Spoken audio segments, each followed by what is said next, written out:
Hello and welcome everyone to Magnet Brains. My name is Sanidhya और मैं हूं आपका economics faculty for class 12th। आइएगा, आज हम एक और टॉपिक के बारे में डिस्कशन करने वाले हैं और हम आज का चैप्टर इसको कर देंगे done. That is going to be foreign exchange market. अच्छा, फॉरेन एक्सचेंज के बारे में हमने सारी चीजें पढ़ ली, फॉरेन एक्सचेंज रेट समझा, हमने सारे टाइप्स वगैरह सब कुछ समझ लिया। अब आ जाता है कि फॉरेन एक्सचेंज मार्केट क्या बोल रहा है, इसको समझेंगे कि मार्केट में होता क्या है, क्या किया जा रहा है इस मार्केट के थ्रू, और समझेंगे कि इसको वर्किंग कैसी है, किस पर्पस इसके लिए किया जाता है, और इस चैप्टर को हम कर देंगे आज डन फाइनली। उसके साथ साथ आप इसके रिलेटेड आगे के पहले की वीडियोस भी देख सकते हो मैग्नेट ब्रेन्स चैनल पे ही, जहां पे आपको सारे के सारे टॉपिक मिल जाएंगे। आप ही के सानिध्य सर की वीडियोस हैं, सारी की सारी मिल जाएंगी थ्रू आउट द चैप्टर। आपका एनसीईआरटी सॉल्यूशंस वगैरह भी आपको मिलेंगे इसी चैप्टर के, इस वीडियो के आगे आपको मिलने वाले हैं, और ऐसे कई सारी वीडियोस आपको मिल जाएंगी। चलिए guys, before we go into that, you can find KG 1 से लेकर 12 तक की सारी videos on Magnet brains channel, जो कि उसकी वेबसाइट और उसके यूट्यूब चैनल पे आपको मिल जाएंगी। उसके साथ साथ आपको पीडीएफ नोट्स चाहिए, मिल जाएंगे। आपको कोई भी जगह जाने की जरूरत नहीं है। It is a one stop platform for everything. Everything, आपको कुछ भी पढ़ना है आप मैग्नेट ब्रेन्स के चैनल पे आके पढ़ सकते हैं एवरीवन। चलिए गाइज, आगे चलते हैं, हम जरा देखते हैं इसके। और हाँ जी, यूपी बोर्ड से हो, बिहार बोर्ड से हो, एमपी बोर्ड से हो, सीबीएसई बोर्ड से हो, नहीं फर्क पड़ता, कोई भी बोर्ड से हो, सारी की सारी वीडियोस यहीं पे हैं और सारी की सारी फ्री हैं, किसी के लिए भी कोई पैसे देने की जरूरत नहीं है। चलिए गाइस, चालू करते हैं हमारी इस वीडियो को, जहां पे फॉरेन एक्सचेंज मार्केट के बारे में हम डिस्कशन करने वाले हैं। आइएगा जरा देखते हैं। सबसे पहले आता है हमारे पास फॉरेन एक्सचेंज मार्केट होता क्या है। Foreign exchange market is a market. Foreign exchange जो मार्केट है वो एक मार्केट है in which foreign currencies are bought and sold. कि फॉरेन एक्सचेंज वो आपका मार्केट है, फॉरेन एक्सचेंज मार्केट वो मार्केट है जहां पे आपकी फॉरेन करेंसीज को खरीदा और बेचा जाता है, मतलब एक्सचेंज किया जाता है। सिंपल वे में बोले तो, कि डॉलर के बदले इंडियन रुपीज ले रहे हैं, या इंडियन रुपीज के बदले डॉलर ले रहे हैं, या इंडियन के बदले यूरोज ले रहे हो, दिनार ले रहे हो, दिरहम ले रहे हो, येन ले रहे हो, पाउंड्स ले रहे हो, या कोई सी भी आपकी कोई भी करेंसी हो, डजंट मैटर, रूपल ले रहे हो, बहुत सारी करेंसीज हैं, आप जानते हैं सब के सब। ठीक है, तो इन सब चीजों को खरीदना बेचना मतलब एक्सचेंज करने वाले मार्केट के बारे में बात कर रहे हैं। The buyer and seller include individuals, जैसे कि हम जैसे लोग जो कि बाहर घूमने जा रहे होंगे तो एक्सचेंज करवाएंगे, या फिर हम खरीदते हैं ऐसी करेंसीज को, या फिर हम बोलेंगे किसी ऐसी फर्म मतलब जो बिजनेस कर रही होगी वो, या foreign exchange brokers. Foreign exchange brokers होंगे जो कि इनको खरीदते हैं, बेचते हैं, स्पेकुलेशन करते हैं, मतलब लग रहा है कि भैया डॉलर का प्राइस बढ़ जाएगा तो अभी खरीद लो सस्ते में, बढ़ जाएगा तो बेच देंगे, मुनाफा हो जाएगा। Commercial banks and central bank also. Central bank मतलब आरबीआई भी इनको खरीदता बेचता है, और कमर्शियल बैंक भी इनके अंदर आपको ऐसे एक्सचेंज करते हुए मिल जाएंगे। चलिए गाइस, चालू करें। यह आपका एक बेसिक इंफॉर्मेशन था कि फॉरेन एक्सचेंज मार्केट करता क्या है। ठीक है, चलिए जी आगे चलते हैं नेक्स्ट पॉइंट पे। आप आ जाते हैं फंक्शन क्या है इसके। फंक्शन जरा ध्यान से सुनिएगा, function is very important. Function में हमारे पास सबसे पहले आता है ट्रांसफर फंक्शन। अच्छा, ये ट्रांसफर फंक्शन है क्या, जरा ध्यान से सुनिएगा। ट्रांसफर फंक्शन वो फंक्शन है जहां पे हम पैसों का लेन देन करते हैं। जैसे हमने पैसे कहीं बाहर भेज दिए यूएस में, यूएस से कहीं और चले गए, यूएस से कहीं और जाके उस जगह से कहीं और चले गए, मतलब इट इज बेसिकली पावर दे देना खरीदने या बेचने की। It transfers purchasing power. अब परचेजिंग पावर ट्रांसफर कर रहे हो, सिंपल सी बात है, परचेजिंग पावर का transfer is known as transfer function. आप परचेजिंग पावर को ट्रांसफर कर रहे हो बिटवीन कंट्रीज के बीच में, इन्वॉल्व्ड इन दी ट्रांजैक्शन, जो भी ट्रांजैक्शन में इन्वॉल्व है उनको आप उनके बीच में ट्रांसफर्स कर रहे हो। कि जैसे मैंने परचेजिंग पावर, मैंने कुछ ऐसा इंस्ट्रूमेंट दे दिया जिसकी वजह से वो खरीद या बेच सकते हैं। जैसे कि वो इंस्ट्रूमेंट्स क्या होते हैं, like through credit instruments like credit instruments क्या हो सकते हैं, bills of foreign exchange. Bills of foreign exchange, purchasing power आ गई ना, जिसके पास ही बिल होगा वो उसके मैच्योरिटी डेट पे उसका इतना अमाउंट अवेल कर सकता है। बैंक ड्राफ्ट हो गया, या टेलीफोनिक ट्रांसफर्स हो गए, हम टेलीफोनिक ट्रांसफर करते हैं, इतना पैसा इसको भेज दो, उतना पैसा इससे ले लो। क्या मतलब परचेजिंग पावर ही तो है। मैंने तुम्हें डॉलर्स ट्रांसफर कर दिए तो तुम्हारे पास परचेजिंग पावर आई कि नहीं आई, तो मैंने दूसरे देश में जाकर मैंने एक टेलीफोन से तुम्हारे पास कुछ परचेजिंग पावर दे दिया और तुम्हें करेंसी दे दी, that is known as transfer function, जो कि मेन फंक्शन होता है। यही मेन फंक्शन है, सबसे ज्यादा मेन फंक्शन यही होता है, मेन फंक्शन यही है, मेन फंक्शन, मेन फंक्शन सबसे ज्यादा यही होता है ना, पैसा भेजना। अब देखो तुम्हारा बच्चा, तुम्हारे फैमिली से कोई पढ़ रहा है, तुम्हारे घर में कोई बच्चा है जो कि यूएस गया हुआ है, उसको पैसों की जरूरत है, तो बेटा उसके लिए पावर, परचेजिंग पावर कहां से आएगी? आप पैसा यहां से भेज रहे हो, वहां पे उसके पास परचेजिंग पावर आएगी और फिर वो खर्च करेगा, तो ट्रांसफर ऑफ परचेजिंग पावर। मैं यहां पे परचेज कर सकता था बहुत सारी चीजें, लेकिन मैंने वहां पे पैसे भेज दिए, तो अब वो कर सकता है, मतलब ट्रांसफर ऑफ परचेजिंग पावर, जो कि मेन फंक्शन है। कॉलेज की फीस दे देना, डेली जो एक्सपेंसेस है उनको बेयर करने के लिए घर वाले पैसे भेजते हैं, वो भी माना जाता है। Bills of exchange, bills of foreign exchange, ठीक है, बैंक ड्राफ्ट हो गए, इन सब चीजों को कंसिडर किया जाता है इसके अंदर। फिर आता है आपके पास क्रेडिट फंक्शन। क्रेडिट मतलब नाम से ही समझ सकते हो, लोन की बात करी जा रही है। It provides credit for foreign trade with maturity period of 3 months। 3 महीने का मेच्योरिटी पीरियड है भैया, कि आप जब they are generally in international payments. International payments में क्या बोल रहा है भैया, कि आप बोल रहे हो यार मैंने कोई पेमेंट करनी है, पर आज से मैं 3 महीने बाद बोल रहा हूं कि मैं पेमेंट कर दूंगा, उसका मैंने इसको एक ऐसा मैच्योरिटी डेट दे दिया, मुझे एक मैच्योरिटी डेट दे दी, मैंने उसको एक मैच्योरिटी डेट दे दिया कि इस तारीख को 3 महीने बाद मैं तुझे इतने पैसे दे दूंगा। वो भी तो एक फंक्शन ही है, फॉरेन एक्सचेंज का है, मतलब बिल्स ऑफ एक्सचेंज की तरह, बिल्स ऑफ एक्सचेंज की तरह, जहां पे मैं उसको 3 महीने बाद उसको वो अमाउंट दूंगा जो कि मैं लायबल हूं उसको पे करने के लिए। That is known as credit function. It provides credit for foreign trade, foreign trade के लिए क्रेडिट प्रोवाइड करवा रहा है with a maturity period of 3 months। They are generally used for international transaction, है ना। वो क्रेडिट फैसिलिटी दे रहा है फॉरेन एक्सचेंज के लिए एक मैच्योरिटी डेट के साथ, जो कि मैच्योरिटी डेट ऑलमोस्ट 3 महीने की होगी, 3 महीने के आसपास होनी चाहिए, और जनरली वो इंटरनेशनल ट्रांजैक्शंस में यूज किए जाते हैं। इसमें कोई दिक्कत, कोई परेशानी बेटा? आई होप कोई दिक्कत परेशानी नहीं होगी। ये इतना ज्यादा इंपॉर्टेंट नहीं है आपके उसके एस्पेक्ट से बोलूं मैं अगर एग्जाम पॉइंट ऑफ व्यू से, so don't need to worry, but हाँ इसको आपको पढ़ना जरूरी है। चलिए चलते हैं नेक्स्ट पॉइंट में। नेक्स्ट पॉइंट में बेटा, knowledge is never a waste, तो नॉलेज जरूर लेके चले। हेजिंग फंक्शन, हेजिंग फंक्शन क्या होता है? अच्छा बेटा वैसे हेजिंग फंक्शन में आपको बताता हूं, हेजिंग क्या होता है। हेजिंग का मतलब होता है maximise the profit and minimise the loss, इसे हेजिंग बोला जाता है। और हेजिंग ना बहुत सारे लोग हेज फंड्स में भी करते हैं। अच्छा हेज फंड्स क्या होते हैं बेटा? हेज फंड्स आर बेसिकली ऐसे फंड्स जो कि वेल्दी लोग, वेल्दी इंडिविजुअल्स या वेल्दी ऑर्गेनाइजेशंस जो होती हैं वो लगाती हैं। इसकी पता है हेज फंड्स जो होते हैं म्यूचुअल फंड्स की तरह होते हैं, लेकिन म्यूचुअल फंड्स बहुत ही पैसिव इन्वेस्टमेंट है, ये बहुत ही अग्रेसिव इन्वेस्टमेंट होता है। अग्रेसिव इन्वेस्टमेंट, अग्रेसिव इन्वेस्टमेंट है काफी ज्यादा, है ना। और इसके अंदर आप मैक्सिमाइज करते हो प्रॉफिट को, मतलब इसमें रिस्क चांसेस बहुत ज्यादा होते हैं, लेकिन जितना ज्यादा आपके रिस्क होंगे उतना ही ज्यादा आपका प्रॉफिट होगा, हाँ या ना। Risk, higher the risk higher the profit, आप समझते ही हैं। इसके अंदर नॉर्मल लोग क्यों नहीं कर सकते? हेज फंड्स क्या आप लोग कर सकते हैं बेटा? नहीं। हो सकता है कुछ लोग कर सके, क्योंकि इसके अंदर मिनिमम जो अमाउंट लिमिट होती है, मिनिमम अमाउंट जो होता है वो जो इन्वेस्टमेंट के लिए चाहिए वो आपका 1 करोड़ होता है। कितना होता है? 1 crore. Minimum amount to invest in hedge funds are 1 crore. World के वेल्दिएस्ट लोगों में आते हैं, वर्ल्ड के वेल्दिएस्ट लोगों में आते हैं। पर क्या हम इस हेज फंड्स की बात कर रहे हैं? नहीं, अभी इस हेज फंड की बात नहीं कर रहे हैं, हम हेजिंग स्ट्रैटेजीज पढ़ रहे हैं कि हेजिंग फंक्शन क्या है। Hedging function is basically when exporters and importers enter into an agreement. जब एक्सपोर्टर और इंपोर्टर एक अग्रीमेंट में आए, एक अग्रीमेंट है ना, अग्रीमेंट है।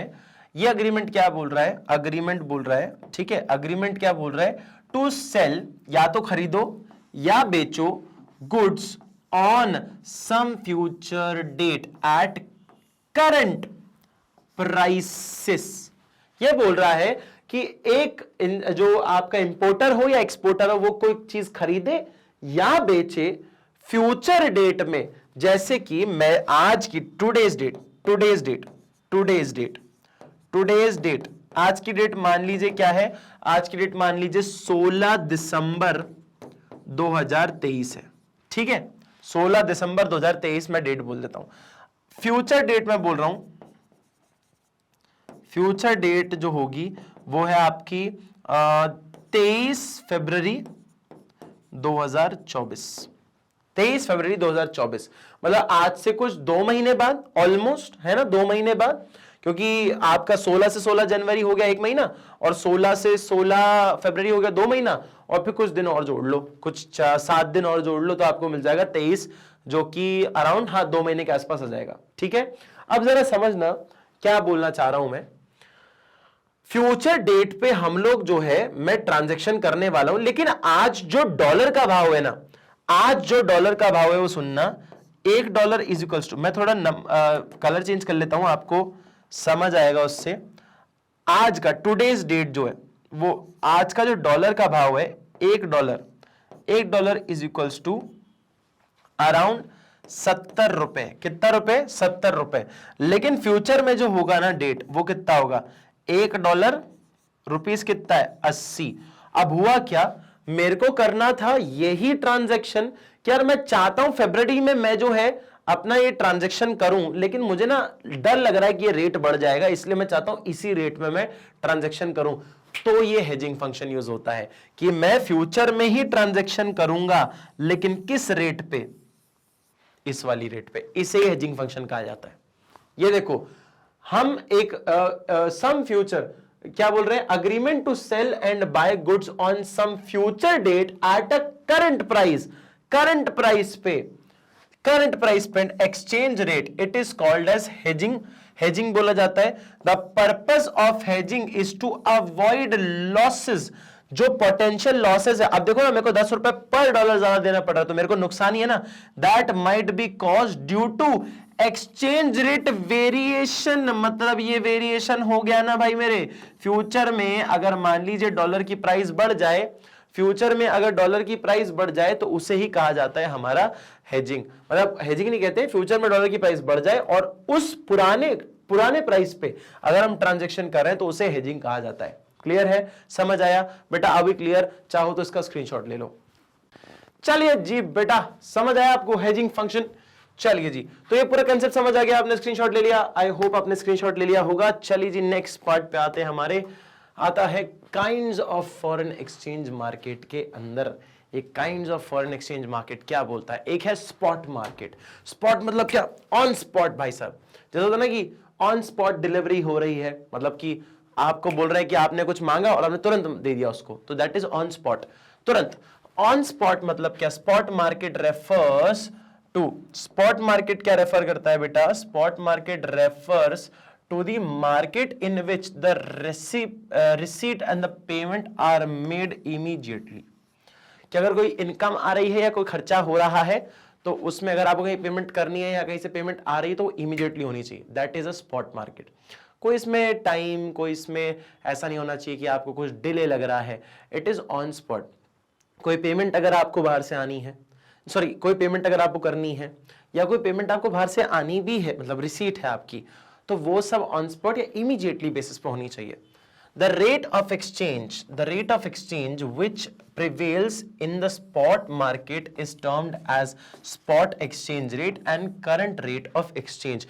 Basically, अगर मैं बोलूं कि अगर आपके पास स्पॉट जो मार्केट है उसके अंदर आपका फॉरेन एक्सचेंज का रेट कैसा होगा, तो it is going to be जो करंट रेट चल रहा होगा। मान लीजिए 83 रुपीज चल रहा है डॉलर टू, अगर रुपीस का देखें तो हम प्राइस देखें, तो अगर $1 इज इक्वल्स टू 83 चल रहा है, तो यही हमारे स्पॉट मार्केट का रेट होगा।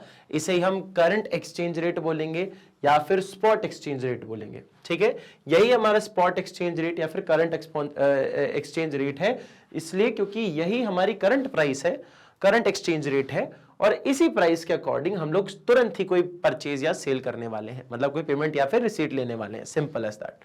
ठीक है, सिंपल कॉन्सेप्ट है स्पॉट मार्केट। ठीक है, फॉरवर्ड मार्केट क्या होता है? Forward market refers to the market in which sale and purchases of foreign currency is settled on specified future date at a rate agreed upon today अच्छा, मतलब क्या बोल रहा है, a forward market refers to a market in which, एक ऐसा market जहां पे सेल और परचेजेस तो हो रहे हैं, सेल और परचेजेस भी हो रहे हैं of foreign currency, foreign currency की is settled on specified future date, एक स्पेसिफाइड फ्यूचर डेट पे ये सेटल हो रहे हैं at a rate agreed upon today, कि आज जो हम रेट डिसाइड कर रहे हैं उसके ऊपर फ्यूचर में जाके आप जो है पेमेंट करोगे। The exchange rate quoted in forward transaction is known as, एक एक्सचेंज रेट जहां पे फॉरवर्ड ट्रांजैक्शन जो है को कोट किया जा रहा है is known as forward exchange rate. हाँ, बेसिकली ऐसा हो रहा है कि आप जब ये बात कर रहे हो settled on a specific future date at a rate agreed upon today, कि आज जो आपने रेट डिसाइड किया है, फॉर एग्जाम्पल टुडे इज आपका, वही सेम एग्जाम्पल ले लेते हैं, टुडे इज आपका 16 दिसंबर 2023, तो आज मैं डिसाइड कर रहा हूं कि यही ले लेते हैं, यही डेट ले लेते हैं आज की, है ना, कि ये आपका डॉलर है, इस रेट पे भाई साहब मैं आज से 3 महीने बाद आपसे अग्रीमेंट करूंगा, तो मतलब ये परचेज या सेल करूंगा, इसी रेट पे मुझे ये करना है डील, मतलब मैं डिसाइड कर रहा हूं कौन सा रेट होना चाहिए, वो मैं डिसाइड कर रहा हूं, मैं चाहता हूं तो मैं आज का डेट भी कर सकता हूं, आज का करेंसी रेट भी कर सकता हूं, दैट इज 83 आज के रेट पे कर रहा हूं, या फिर मैं 80 कर दूं, मतलब आज जो डिसाइड कर रहा हूं वही 3 महीने बाद मैं जो है चार्ज करूंगा या मैं पे करूंगा, मतलब ऐसा कुछ भी, मतलब परचेज या सेल चल रहा है तो दोनों में से कोई एक भी चीज, या तो मैं चार्ज करूंगा या फिर मैं सेल करूंगा, दोनों में से कोई एक चीज होगी, है ना, या तो मैं बेचूंगा या फिर खरीदूंगा उस रेट पे जो मैंने अग्रीमेंट में वो किया है, मतलब स्टेट किया है, या मैंने मेंशन किया है कि इस रेट पे भाई साहब मुझे ये जो है सेल या परचेज करनी है, that is forward market. Forward market मतलब क्या, फ्यूचर में करना है आपको। स्पॉट मार्केट मतलब क्या, तुरंत तुरंत भाई साहब, तुरंत तुरंत आपको करना, तुरंत, ठीक है, समझ आया बेटा। तो स्पॉट मार्केट और फॉरवर्ड मार्केट भी होता है हमारा यहां पर कंप्लीट। नाउ बेटा ये चैप्टर होता है हमारे लिए डन, ये काफी ही ज्यादा इंपॉर्टेंट चैप्टर था हमारे लिए, हमने स्टार्टिंग से लेके एंड तक इसके अंदर कई सारी चीजें पढ़ी, हमने बैलेंस ऑफ पेमेंट अकाउंट कैसे बनता है, करंट अकाउंट क्या होता है, कैपिटल अकाउंट क्या होता है, यूनिलैटरल ट्रांजैक्शंस क्या होते हैं, आपके import export, balance of trade क्या होता है, बैलेंस ऑफ ट्रेड छोटा कंसेप्ट है, बैलेंस ऑफ पेमेंट से, यूनिलैटरल मतलब वन साइडेड ट्रांजैक्शंस हैं, इन्वेस्टमेंट्स देखे, फॉरेन इंस्टीट्यूशंस देखे, एफआईआई मतलब फॉरेन इंस्टीट्यूशनल इन्वेस्टर्स देखे, एफडीआई देखा, फॉरेन डायरेक्ट इन्वेस्टमेंट के गूगल वगैरह जैसे आते हैं फिजिकल इंफ्रास्ट्रक्चर्स के साथ हमारे यहाँ पे आकर और इन्वेस्टमेंट्स करते हैं। हमने बैलेंस ऑफ पेमेंट के अंदर भी कई सारी चीजें पढ़ी, फिर हम इसके अंदर आए फॉरेन एक्सचेंज के अंदर, फॉरेन एक्सचेंज के रेट्स पढ़े, डीवैल्यूएशन पढ़ा, डेप्रिसिएशन पढ़ा, कैसे वैल्यू जो है करेंसी हमारी गिरती है, कैसे डिफरेंस आता है डॉलर टू इंडियन रुपीस में, ना ही सिर्फ डॉलर ना कि बाकी और सारे करेंसीज, जैसे कि हमारे हो गया आपके येन हो गया, आपका रूपल हो गया, पाउंड्स हो गए, यूरोज हो गए, कैनेडियन डॉलर हो गया, ऑस्ट्रेलियन डॉलर हो गया, ऐसे कई सारे आपकी करेंसीज हैं जो कि हमारे काफी ज्यादा रोल प्ले करते हैं। फॉरेन एक्सचेंज के अंदर फिक्स्ड रेट पढ़ा हमने, फ्लेक्सिबल पढ़ा हमने, मैनेज फ्लोटिंग रेट पढ़ा हमने, कई सारी चीजें कवर करी, और हमने इवन अभी kind of foreign exchange market भी कवर किए, हमने सब तरह की चीजें करी, क्वेश्चन आंसर्स भी इसके साथ करेंगे। और हमारा नेक्स्ट जो हमने बैलेंस ऑफ पेमेंट के तो करे ही हैं एमसीक्यू अलग से, और इसके साथ साथ फॉरेन एक्सचेंज मार्केट के भी करेंगे साथ में, ठीक है गाइस। तो आप जितने ज्यादा क्वेश्चन प्रैक्टिस करेंगे उतना आपके लिए बेनिफिशियल होने वाला है। Focus on what you have been taught in the session. अगर नहीं देखा है तो बाकी की वीडियोस जाकर देखिए, वीडियोस देखोगे समझ आएगा कैसे सारी चीजें प्रिपेयर हो रही हैं, कैसे ये फंक्शन कर रही हैं सारी की सारी चीजें, and it will help you मतलब अमेजिंगली, बहुत ज्यादा अमेजिंगली आपको बेनिफिट करने वाली हैं। और भी आगे इसके एनसीईआरटी सॉल्यूशंस और एमआईक्यूज और एमसीक्यूज वगैरह हैं, वो जरूर जाके देखिएगा। हम लाइव में भी आके आपके लिए क्वेश्चन आंसर सॉल्व करते हैं। Please come on to the live and join the class, practice the questions, and it is going to help you hell a lot guys, ठीक है। चलिए गाइस, तो बाकी चलते हैं हम लोग। आई होप कि आपको ये वीडियो पसंद आई हो, और ऐसी अमेजिंग वीडियोस देखने के लिए आप मैग्नेट ब्रेन्स चैनल को सब्सक्राइब कर सकते हो, जहां पे हमारे पास सारी की सारी videos from KG1 to 12th आपके पास अवेलेबल हैं, ऑल फॉर फ्री, एकदम मुफ्त, पूरी की पूरी फ्री है भाई साहब। इसमें आपसे कोई भी पैसे लेने की कोई जरूरत नहीं है, ये पूरी फ्री है। CBSE इंग्लिश मीडियम हो, CBS स्पोकन इंग्लिश हो, CUET हो, NTSC हो, ओलंपियाड हो, CBSE हिंदी मीडियम ही क्यों ना हो, यूपी बोर्ड हो, MP बिहार बोर्ड हो, MP बोर्ड हो, सारे के सारे बोर्ड्स में भी आपके पास वीडियो हमारे पास पूरी है। सैंपल पेपर्स भी शूट हो रहे हैं, आपके पास वन शॉट्स भी हैं और काफी एडिशनल प्रैक्टिस पेपर्स हैं, न जाने कितनी सारी चीजें, क्विक रिवीजन वीडियोस आपके लिए बनाए जा रहे हैं, सब कुछ अवेलेबल है। एग्जाम में मतलब 100 में से 100 तो लाना ही भाई साहब, 100 में से 100 लाना कोई बड़ी बात नहीं रही है। अब मेरे बिजनेस और इकोनॉमिक्स में तो आपके आने ही चाहिए हैं, बहुत जरूरी है आना, बहुत बहुत बहुत हमारे पास काम है और आप लोगों को बहुत फोकस करना है 100 में 100 लाने के लिए। बहुत सारे लोगों के ऑलरेडी आ चुके हैं, इस बार भी आए थे और अगली बार भी आएंगे, आप लोग गिले क्या होगे, ठीक है। चलिए जी, तो ये सारी की सारी वीडियोस देख सकते हो बेटा आप ओनली ऑन मैग्नेट ब्रेन्स के वेबसाइट और उसके यूट्यूब चैनल पे। आप चाहो तो किसी भी टाइप का टैबलेट हो, किसी भी टाइप का फोन हो या किसी भी टाइप का आपका लैपटॉप ही क्यों ना हो, आप बिल्कुल ये सारी वीडियोस देख सकते हो ऑल फॉर फ्री। आप चाहो तो इवन किसी भी टाइप के, हाँ जी, और उसके साथ साथ आप जो है इवन अगर आप चाहें तो आपको ई नोट्स और ई बुक्स भी मिल जाएंगी, जो कि आपके लिए अवेलेबल है हमारे पास। ये ई नोट्स और ई बुक्स जो है आपको काफी ज्यादा हेल्प करने वाली है आपके 100 में से 100 नंबर लाने के लिए, also to score 95+% as above. 95+% से ज्यादा लाने अगर आपको, या फिर 100 या 100 में से 100 लाने हो, तो ये ई नोट्स और ई बुक्स भी हमारे द्वारा ही बनाई जाती हैं। मतलब हम बनाते हैं, उनको गाइड करवाते हैं कैसे बनानी, कौन से आंसर लिखने, कैसे लिखने। हमारे गाइडेंस से जब कोई चीज बनती है तो उसमें मार्जिन ऑफ एरर हो जाता है कम। ऑल्सो जब आप जो चीज पढ़ते हो, जैसे नोट्स होते हैं वैसे ही आंसर लिख के लेके आते हो, तो आपके मार्जिन ऑफ जो एरर्स है क्वेश्चन में वो कम हो जाते हैं। And that is how you bring the best of the best marks and you get absolutely full marks in your core subjects, ठीक है। तो आप चाहे तो इसका डिस्क्रिप्शन में लिंक है, लिंक को प्रेस करिए और जाके आप ये नोट्स एंड बुक को भी अवेल कर सकते हैं। और आप चाहो तो आप जो है दूसरे सोशल मीडिया प्लेटफॉर्म्स पर भी हमें फॉलो कर सकते हैं, जो कि है Facebook, YouTube, Instagram, Twitter and Telegram पर भी। आपके सानिध्य सर की वीडियोस आपको पूरी की पूरी मिल जाएगी इस मैग्नेट ब्रेन्स चैनल पे। That is one stop platform for each and everyone. चलिए guys, I hope you guys like the video. Thank you so much.